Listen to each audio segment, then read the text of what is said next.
1. The Hornets unfortunately lose their third straight, but there were some positives, including a Bryce McGowens breakout game. We go with the Hive live tonight for Locked On Hornets. We're Locked On Hornets, part of the Locked On Podcast Network. Your team every day. In a minute, cuz we live.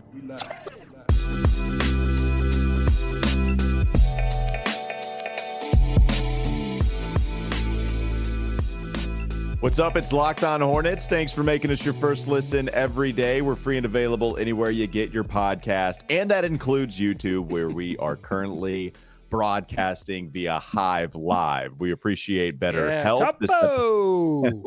Topo to everybody. This episode is brought to you by BetterHelp. Give online therapy a try at BetterHelp.com/LockedOnNBA and get on your way to being your best self. So we appreciate everybody joining in the chat. You know how this works. If you don't know how the Hive Live thing works, hop in the chat, do our work for us by asking us some questions, helping us out with content, as we only have 2 more games to go in the regular season. Doug, not quite the same results in the Eastern play-in race, if we were to be a part of it, as we did in the Western play-in race, where you beat Dallas a couple times. You beat OKC after you beat the Mavericks, but against Chicago, you got beat down, and then 2 times against Toronto, you got beat by double digits. So not the same results, but we did get our Bryce McGowens breakout. It's what you said you wanted to see. It's what I said I wanted to see afterwards. I said it first, though. I said it first. You wanted to say it. I stole it from you. Just like Siakam and all of these Raptors were stealing the ball from the Hornets. You said it second, but you said it first compared to me. But you did say it second for you. Yeah, you got it. Either way, it was nice to see Bryce McGowens go for 20 points. Is he the lead story here tonight? I think so. Yeah, I mean, we saw a full bag of tricks offensively from him. He was active on the boards, also distributing for others, although I think – and I hate to start it off with a criticism, but look, we're evaluating these young players and trying to determine, what their future is with the rotation and where they have, what they have to improve upon. And I would say for Bryce, like, he's impressed me so much with his ability to distribute off of his own drive. Like, his interior passing skills are really super duper. I've seen him throw some sweet dishes to Nick Richards this season in the interior. But when it comes to just like general passing, he can be really turnover prone, especially in transition. When he's throwing it cross court, it's just not quite on target. So if you're looking for something for Bryce McGowens to work on, and maybe something to look at and to see if he has worked on it come next preseason, I would look at just passing outside of the interior. Yeah, it's one of the things that he absolutely needs to work on, because he's so aggressive, right? This is what we talked about with him coming out of Nebraska in the second round, where if you look at him being a big ball handler, averaging 17 points per game, he only had 1.4 assists, despite having the basketball in his hands quite a bit. So this was a weakness coming out of college, and it's going to take a while, especially with the lack of usage, right? You don't expect the assist numbers to go up anytime at this rate. And so when you're talking about him, really it's attack, shoot the 3 ball when you're open, and he's really a bucket getter. Like, that's his role. That is the icon attached to his name when you look at 2K. It is bucket getter, and then you only hope to expand upon that as it goes on. And so that's what he gave you tonight, though. Like, at least he gave you those 20 points. Looking up the box score just to make sure I'm right. Yeah, 4 of 6 from the free throw line, so he got to the line quite a bit. 2 of 5 from 3-point range and 7 of 12 from the field. Had those 4 turnovers, though, that you're talking about. That's second to Teo Maledon, who had 6. So, yeah, did have the turnovers. Yeah. You're right. Well, you just said it. I mean, he wasn't the only one. A second straight game against the Raptors, and they turned the ball over in that first game of time. They do it again here, 18 turnovers for 22 Toronto Raptors points. I mean, we've just seen over this past, 5, 6, 7 games, in most of these games, they are giving up a quarter's worth of points on turnovers, and it's just going to be difficult. I think, though, if you played this game 1,000 times, you would probably lose by 20. Like, this roster is just not built to even get close to competing with the Toronto Raptors, and it was turnovers. Although, to be fair to Bryce, like, you don't see Bryce, if he's in the rotation next season, it's probably because someone's injured. but he's probably not handling the basketball as much as he's been asked to do here. No, when you've absolutely got, not. Yeah, you've got Teo Maledon is really your only option at point guard, and James Bouknight played a lot of, or didn't play a lot because he was in foul trouble. That's the other big story, I think, was Bouknight's game, not being able to follow up those 2 20-point performances. But so he's not on the floor to handle the ball either. So a lot of it went to Bryce, and I don't think Bryce is equipped to do that right now. No, I mean, you don't. That's the problem with this team. I mean, you have Maledon as your only real point guard. You have James Bouknight trying. Kobe Simmons, he got some minutes late, and 12 overall too. So not too small of a minute total there for Kobe Simmons. Although maybe that's the number one story here: the fact that Kobe Simmons hit 2 more free throws. He was 2 of 2 from the line. Called that too, by the way. I knew Eric Collins was going to go to it, although he did mention that Ashley Shahamady was actually the one that stumbled upon that stat that we stumbled on first. But Ashley stumbles upon it and I think she told Kobe, which is like telling the guy who has the perfect game that he's got a perfect game. Like, you don't talk to him about it, I was talking about it with Sam Farber at the arena that Kobe, this was before he suited up the first time against Toronto. And he was saying, there's no way Kobe knows that, right? I would guess he didn't know that. Maybe he did. I mean, if you go check out your basketball reference page and then you're looking at all the different categories, I'd be that guy. I'd stumble across it. So maybe he did know about it. But now he's 27 of 27. He only extends it. And we've got 2 more games to go to where he could go another year. There's a real possibility he could go another year with that record, which would be great. Kobe was really good on the defensive end. I mean, he was providing a lot of ball pressure. He was playing the DSJ role in this game. And, if you're trying to claw your way into, some looks next season with a 2-way contract, that's the way to do it. Ball pressure. I think that's going to be something that Clifford looks kindly on. But in the chat right now, topo to everyone in the chat. We've got Anderson, we've got Real 10S, we've got Grady, we got Phantom, we got Queen City Hornets. They've been following this program for a while. The Real 704 champ saying Kobe greater than Kobe. Well, I don't know about that. And then Grady has a question for us. What's your opinion on Kai Jones? I think someone else asked about Kai Jones. Oh, yeah, that was Grady as well. Is he worth investing in? I think we saved that. I do want to talk about that because Kai Jones, there was a lot to look at in this game from Kai Jones, who was the backup center. Mark Williams is the odd man out. They've been swapping the centers around, and so he says Kai gets a look. But I think we should talk about Bouknight next. Yeah, we can do that. Yeah, we have somebody writing in, please no more Bouknight, so they're already done with it. I like some of the takes we've had. So we have a Kobe with an I over Kobe with an E. We have please no more Bouknight. And then to lead us off, we had Phantom saying keep Svi over Gordon. So we're off and rolling today. It's so hot. It's so hot. It's fiery. But these are our listeners, and this is why I love them. All right, coming up next on the Locked On Hornets podcast. Don't go to sleep on the Hornets just yet. We'll get to some more of those fire takes, but also we will talk about James Bouknight and Kai Jones, 2 of the guys coming from that first round in the NBA draft just a couple of years ago, and give you some more of the observations in tonight's loss against the Raptors, 120. My play of the game. I'm going to give you my play of the game. Next. Oh, I'm excited. Okay, there you go. That's a way better tease than what I just gave you. We appreciate eBay Motor for sponsoring the show. This episode is brought to you by eBay Motor. For a championship team, it's all about making sure every player is a perfect fit. It's the same when it comes to your vehicle. Every part needs to fit just right. So the next time you need parts and accessories, head to eBay Motors. With eBay Guaranteed Fit, you can be sure every part you need fits just right the first time around. Just add your ride to My Garage and look for the green, not My Garage, by the way. I don't have one. It's actually just a little tab that you'll have in eBay Motors. If you wanted to give me your car, that's great. It would just be in a driveway, but I'd still take it. That's not a problem. Do you even have a garage?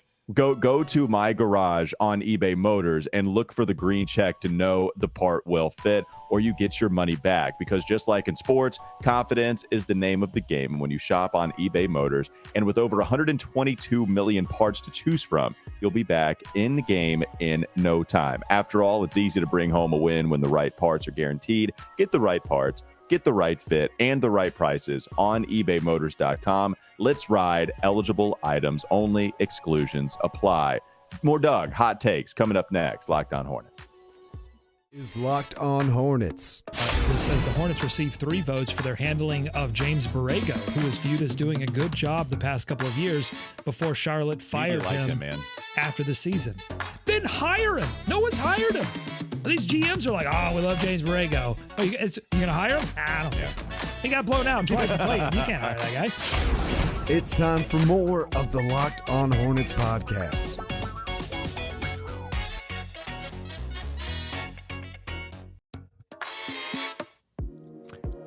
Big shout to Queen City Hornets, by the way, answering the question that we had that Eric said Kobe did not know about the stat that apparently that's what Kobe said. That's what Kobe said. We don't know if Kobe, it might have been modest. Yeah, well, I don't know. Sure, yeah, whatever. Oh, yeah. But also impressive that he knew about it and still did not get jinxed. So I don't know if you can go much longer without getting jinxed, but still, big shout to Kobe Simmons for not being jinxed there. Let's talk a little bit more about Kai Jones. Doug, you had some thoughts when Grady asked about him. What did you think of his performance tonight? And as we're kind of dwindling down. You want to go to book? You want to go to Bouknight? You want to go Bouknight first? Yeah, let's go Bouknight first because I think people want to talk about it. Scratch that, Grady. You're going to have to wait. Get out of here, Kai Jones. Make room for the Grady, real. Hang around, man. Just grab a drink. Topo. We're hanging out for a while. Don't worry. We're going to get to Kai. Same question about Bouknight. But before we get to Bouknight. Okay, no. Who do you want? Who do you want? I'm sorry. Who do you want instead of Bouknight? I'm sorry. Two things. One, we have to talk about Bryce McGowens' ability to draw fouls. Okay? I know we just talked about Bryce McGowens, but I just looked at my game notes. Bryce McGowens is really, really good at drawing fouls. He drew 2 fouls against Siakam in the first quarter, and they were both on drives and baiting guys into getting contact. I hope that you get a situation where LaMelo can maybe learn a little bit from Bryce in a weird way. That's not the thing that you're going to hear a lot of. But look, LaMelo needs to learn how to do what Bryce is doing. I mean, maybe they can share some intel, share some info. And then, hey, LaMelo can pass a little bit of knowledge about passing and transition to our guy. So, sharing's caring.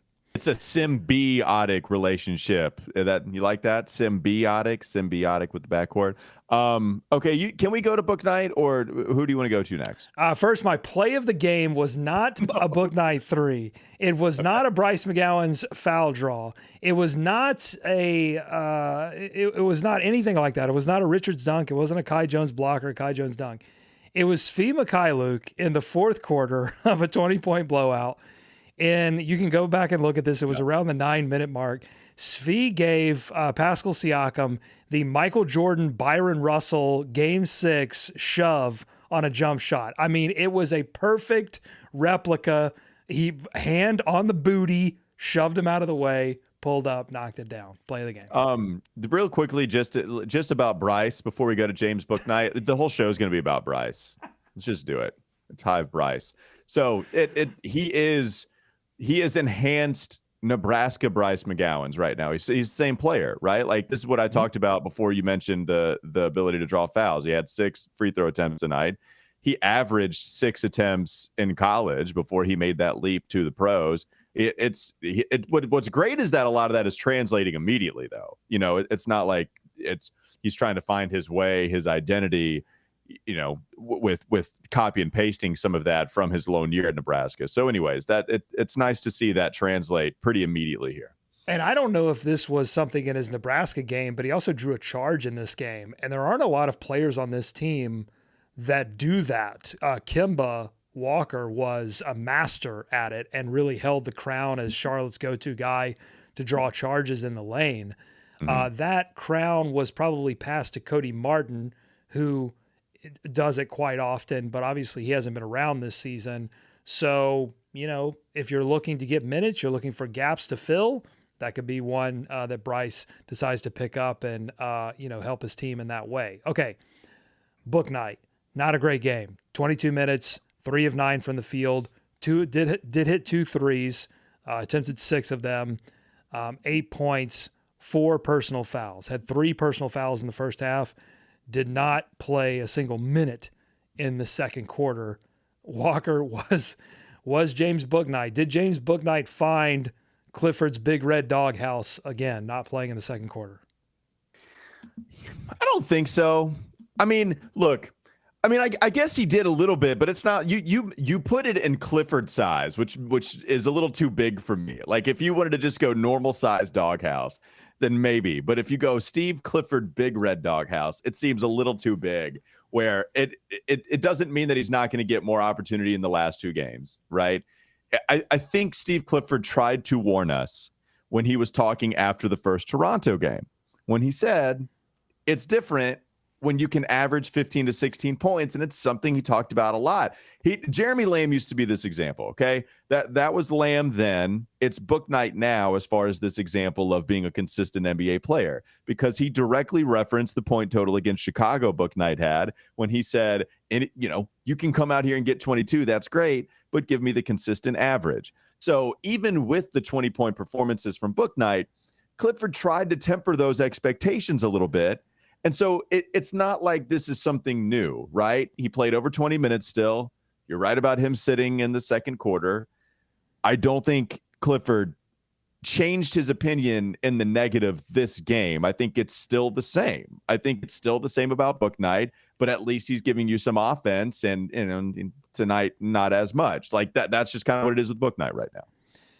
Yeah, I mean, you have to look at the context around those, especially the final two fouls of the four, or really I would say the middle two fouls, the second foul and the third foul at the end of the first quarter.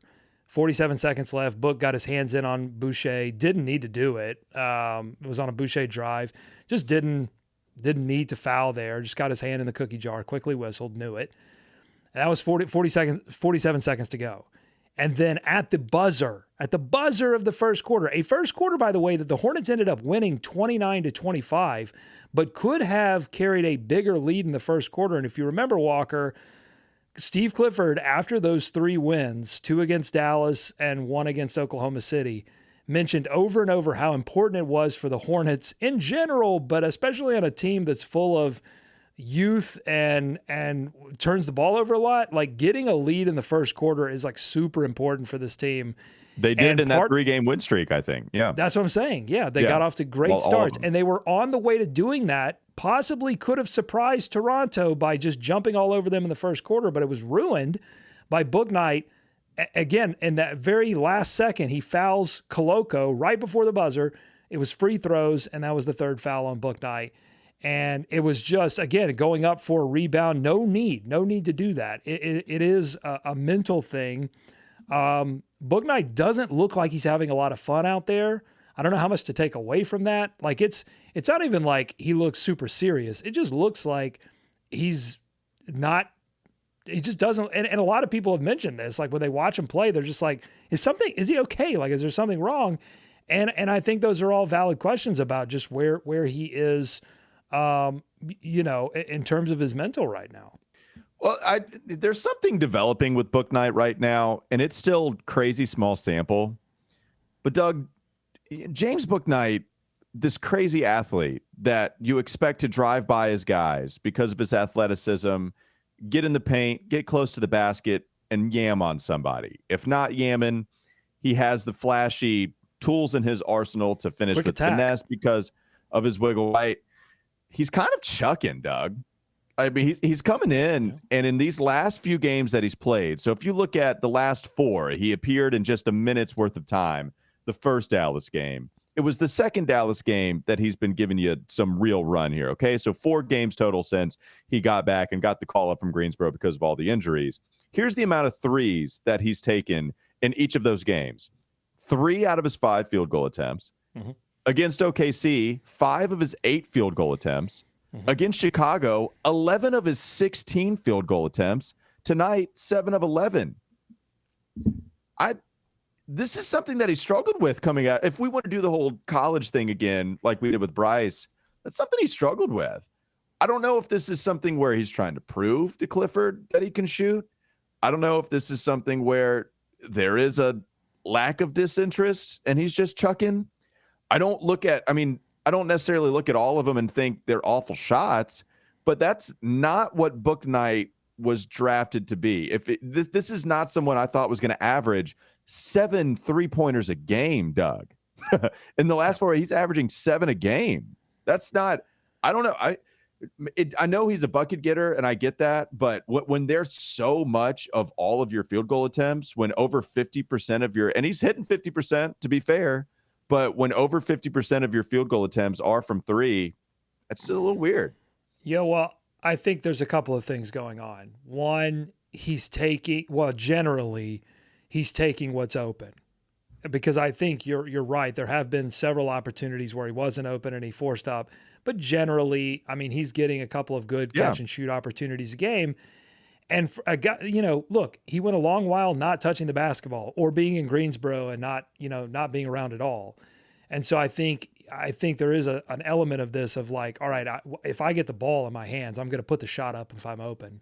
So I think that's part of it. I think the other part of it is that he's playing on a lineup that doesn't feature a lot of other shooting. So he may be asked to do a little bit more of that. And I think when you're in a lineup where there isn't a lot of shooting, there might not be as many opportunities to drive because the other team understands that and can fill up the paint. Although that didn't stop Teo Maledon, who was getting to the rim, especially in the first half. He was getting the rim at will. He just wasn't passing when he needed to pass, and he was turning the ball over too much in the first half. That was Teo's problem. But Bouknight, you're right. When he quick attacks, like, it's beautiful. Like, he did it in this game once. He attacked the basket in transition and beat everybody. And it's beautiful. It's just, you're right. It's just not happening enough. Well, and by the way, just kind of an oversight. I said it was 4 games. It's just because Basketball Reference has not logged the stats for this one. In this game, he shot 6 of his 9 field goal attempts from 3 in 22. Mm-hmm. It's still, he's chucking it. I mean, he's flat out chucking it in this 5-game sample size. And I think you're right, Doug. Like, maybe they're baiting him into that shot too. If Toronto has a real incentive to win this game, and the idea is, hey, Bouknight's young, this is his game, real athlete, he is shooting well, so I guess that's not the MO overall, but he was shooting well coming in, so maybe that was a little bit of a misnomer. It's a lot of words to say he's shooting a lot of threes, and I'd like him to drive and be a little more aggressive, and I think that attributes to some of the people watching him and saying, is he disinterested? What's up with James Bouknight?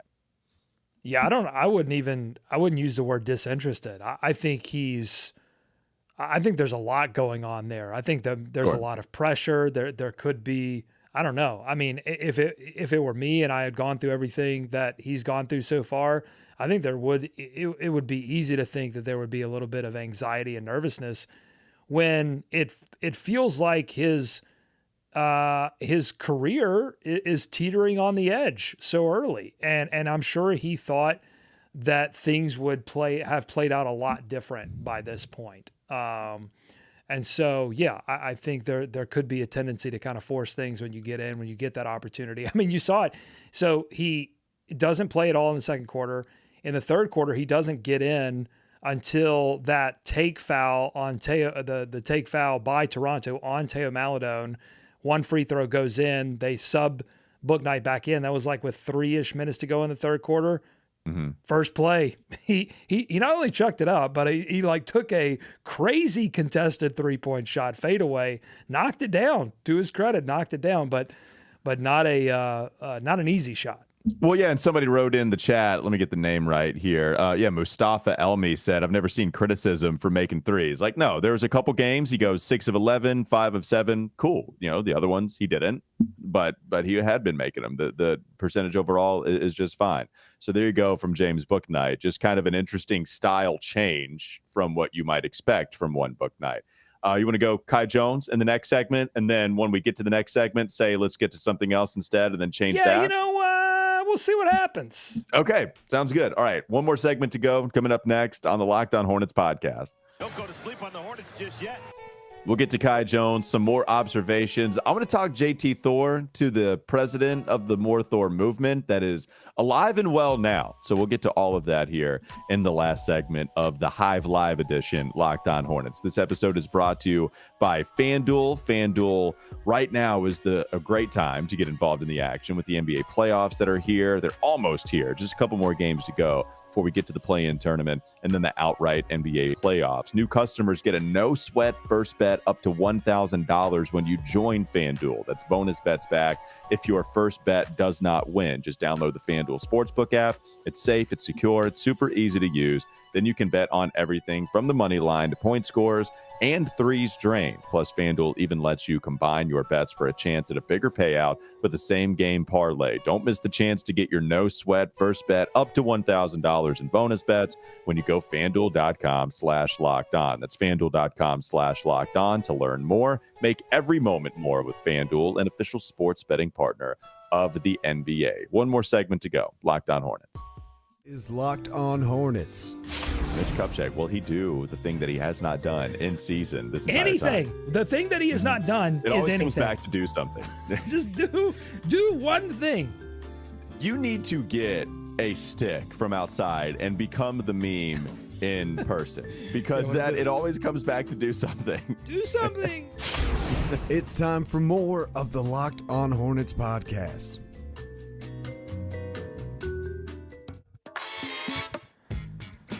I ask this hesitantly. Do we go Kai Jones or do you want to go to the comment? You look stressed. Why are you so stressed? Precious Achiuwa. Okay. He only hits 3-pointers against the Charlotte Hornets. There was a game against Toronto early in the season. Yeah. That's right. I remember. He hit a bunch of threes. He's 2 of 4 from the 3-point line in this one. That was crazy enough. But then you get Will Barton, as Eric Collins poetically put it, left on the scrap heap by not Denver, if you were thinking it was Denver, because he played for Denver for a while, but Denver already got rid of him, and he was in Washington, and Washington gave up on him. And so Will Barton gets 20 minutes in this game, goes 7 of 12, 6 of 9 from 3. I think what happened, Toronto found DNA from a mosquito that bit Will Barton during his Denver days and resurrected him into Will Barton zombie off the bench to score 20 points. Jurassic Barton, if you will. That's what's happened good. with him coming off of All the right. bench. And we got a fantasy zombie, a box scores zombie from Will Barton, what he would do with the Denver Nuggets.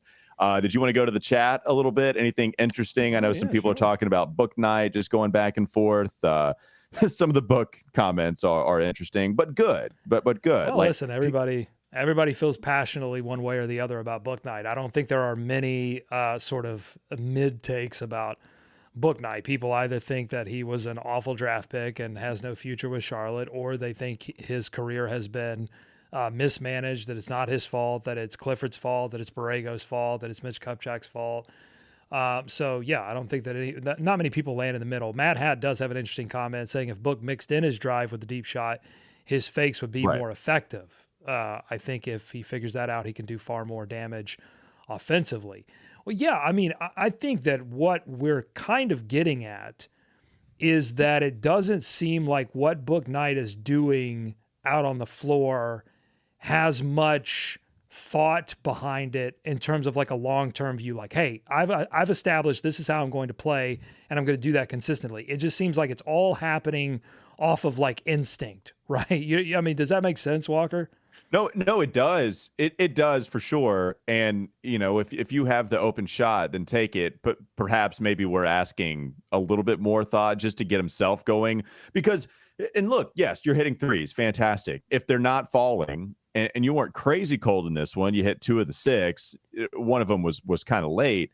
But you want to be more effective. And when they're not falling, you hope that he has something else to go to. And, Doug, if the threes aren't falling, then what else is he giving you right now, right? We've had some nice defensive possessions every now and then, but if the threes aren't falling, and I don't expect James Bouknight to be this dead-eye three-point shooter for his career. And so you want him to work on stuff that you think his career is going to give him as far as a good player. And so I guess, yeah, trying to sum it up and some of those. I just want him to consistently not make plays that really damage the team. Like that foul against Koloko and the foul before it were just like, what are you doing? It reminds me a lot of Nick Richards a season ago. And before that, I would look at Nick Richards and be like, what the heck are you doing? Like, what was that foul? What was that turnover? It was just mind numbing. And look, if you want some hope, Nick Richards has worked most of that out of his game, and is now looked at as, in the catbird seat for the backup center position. So all hope isn't lost. Okay, we've made Grady. He or she has been waiting patiently long enough.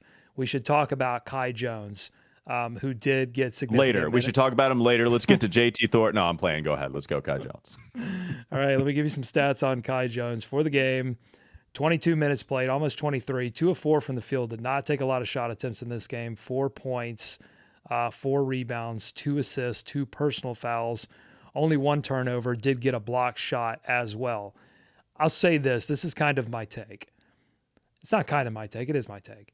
Chris Boucher, if you watched him play tonight, Chris Boucher, who got 26 minutes in this game, was 6 of 8 from the field for 21 points because he got to the free throw line a ton. Only had 2 personal fouls, only had 2 rebounds, but he was scoring. He was a scoring machine, but hit 3 threes. Chris Boucher is everything you want Kai Jones to be, but Kai Jones is nowhere near Chris Boucher level. But that's what you want. You want him eventually with the ability to hit threes, with the ability to handle the ball without turning it over. Chris Boucher touched the ball a lot and 0 turnovers. And you want him to, not make brutal mistakes, which Chris Boucher did not, and make a big impact on the team. He was plus 20. That's what you want. But that's not Kai Jones right now. Yeah. Defensively too. Chris Boucher, I think, was G League MVP one year. Do we get Kai Jones back to Greensboro and just have him win an MVP to get all the confidence and then end up? I mean, that'd be great. That would be great. Yeah. So, and the question was, do you think he's worth investing in long term? That was the question from Grady. And I think right now there's no reason to move off of it. Not right now. The contract's too good. Like, the contract's too cheap. That's the whole thing with Bouknight too, like with picking up the options. It's not until you really get to that first restricted free agency that you have to make a decision. There's nothing wrong with picking up the options until then. Well, and the thing, look, this is what fans have to remind themselves about Kai Jones. This was true when you drafted him, except we think we're okay. We think we're going to be patient for it, and then it doesn't show up in the second year, and that patience runs thin. But this was always a very realistic timeline for Kai Jones. Very realistic, that he was so raw that it was going to take 2 years, and then hopefully by the third year, you started to get some of the fruits of the labor. But I'm not surprised one bit. In fact, if you would have gone back to that draft night and asked me, okay, where are you putting your money that he contributes sooner than expected, or comes in and produces the second year, third year, I probably would have told you, yeah, I'm waiting until the third year for him to really give you some minutes that make you feel comfortable about what he can do as a future Charlotte Hornet. Like, I'm okay. I would like for him to be a little bit more on the fast track, but this was always a realistic timeline when you traded up to go get him because of all the talent. You see the 7-foot, somewhat ability to handle, somewhat ability to shoot threes, and all the athleticism, clearly physicality. He, gained a ton of muscle over this past offseason, probably had the biggest body change compared to anybody else. So, I hope we get something next year, but this is realistic. I'm going to take you all the way back to July of last year, Summer League. Kai Jones attempts 10 three-point shots, misses every single one of them. Okay. That should be an indication to you that Kai Jones was working on his three-point shot, was confident in it, and ready to showcase it. It didn't materialize. Okay. There is a universe somewhere out there in the multiverse where Kai Jones goes 6 of 10 from the three-point line, uses that, propels that into consistently making three-pointers, and maybe he spends some time in the G League, but there's a reason to call him up. Because, look, there's an opportunity. The Hornets don't have a center that we know of, okay, that can hit a three-point shot. I'm pretty sure Nick Richards can, and they are hiding that fact. But we don't know for sure that any of these centers can. At least we know for sure they're not attempting them. So there was an opportunity for Kai Jones that could hit threes, to find a place in this rotation at some point this season. And because he can't shoot, all of those other things really stand out. I mean, the moves that when he gets the ball and you go, okay, pass it. Okay, put it back up at the rim.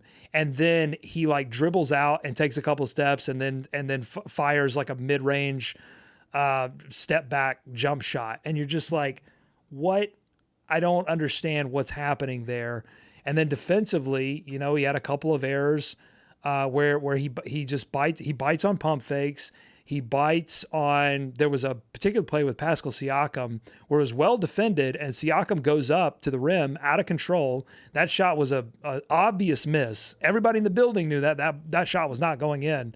But Kai Jones steps up to defend it for some reason, leaving Jakob Poeltl open at the rim for an easy putback. It's just simple stuff like that you're like, man, if this guy could shoot, maybe you could deal with some of that. But he can't, and you can't. JT Thor can shoot. He's been shooting pretty well lately, and it's nice to see because if you look at his overall stats, Doug, they would tell you that he can't shoot very well. Not at all.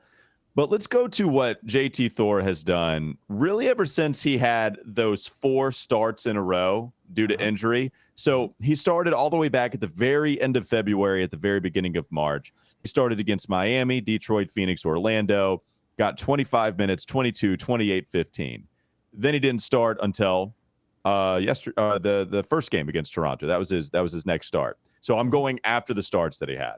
Since then, he's shooting 40% from 3, and he's doing so while scoring 7 points per game. And to me, if you're shooting 40% on about 3 attempts per game, that's really nice to see on top of him doing all the little stuff. The defense has always had that kind of potential. I think he does understand defense. I think IQ is something that we leave behind when talking about JT on that end of the floor. And I think people oftentimes criticize his IQ because offensively, you don't love what he's bringing. But I like where JT Thor is going. Steve Clifford's talked about him too, asking so many questions, just wanting to be in the right spot at the right time.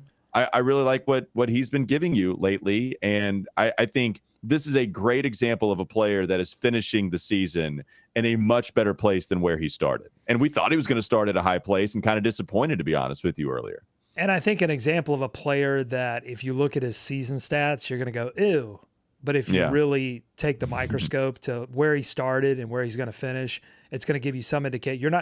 You're going to be surprised at his role in the rotation next season if you just look at his bare season stats. But if you dig in a little bit and go, where did he start and where did he finish offensively versus where he's consistently been defensively, then you're going to understand, as long as Clifford's still the coach, why he's suddenly in the rotation in a bigger way. I think he has all the opportunity, unless he just, sits on the couch and eats Cheetos for the entire summer, and does a Mountain Dew commercial. Unless he does that, or get injured, I think he's in line to be in the 10-man rotation because it's not only the blocks and the steals, which he does give you, but you're right, it is the IQ. Like, he switches when he's supposed to switch. He down screens when he's supposed to down screens. He's in the right places on these pick and rolls. He's communicative on the defensive end, and especially on this team, that's valuable, right? Maybe that would be ho-hum if he played for the Raptors. Maybe that would be ho-hum if he played for the Celtics or one of these, or Miami, good disciplined defensive teams. But you really value that on a team like this that often finds even its best players not understanding exactly what the game plan was and not executing it in all of these different scenarios that a good NBA offense is going to throw at you.